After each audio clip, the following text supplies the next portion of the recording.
رسول اللہ صلی اللہ علیہ وآلہ وسلم نے فرمایا، ابو ذر، جب تم ہر ماہ کے 3 دن کے روزے رکھو تو 13ویں، 14ویں اور 15ویں تاریخ کو رکھو۔ جامع ترمذی، حدیث نمبر 761۔ ایک عورت نے نبی اکرم صلی اللہ علیہ وآلہ وسلم کے پاس آ کر کہا، میری بہن مر گئی ہے، اس پر مسلسل 2 ماہ کے روزے تھے، بتائیے میں کیا کروں؟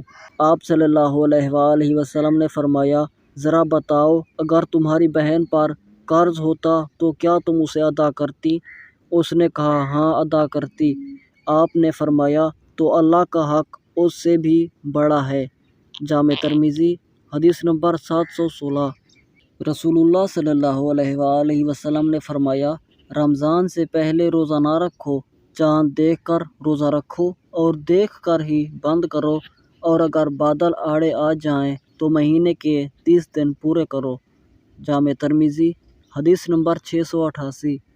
رسول اللہ صلی اللہ علیہ وآلہ وسلم نے فرمایا، رمضان کے لیے شعبان کے چاند کی گنتی کرو۔ جامع ترمذی، حدیث نمبر 687۔ رسول کریم صلی اللہ علیہ وآلہ وسلم نے فرمایا کہ جس نے 1 رکعت نماز باجماعت پا لی، اس نے نماز باجماعت کا ثواب پا لیا۔ صحیح بخاری، حدیث نمبر 580۔ رسول اللہ صلی اللہ علیہ وآلہ وسلم نے فرمایا، جب ماہ رمضان کی پہلی رات آتی ہے تو شیطان اور سرکش جن جکڑ دیے جاتے ہیں، جہنم کے دروازے بند کر دیے جاتے ہیں، ان میں سے کوئی بھی دروازہ کھولا نہیں جاتا، اور جنت کے دروازے کھول دیے جاتے ہیں، ان میں سے کوئی بھی دروازہ بند نہیں کیا جاتا۔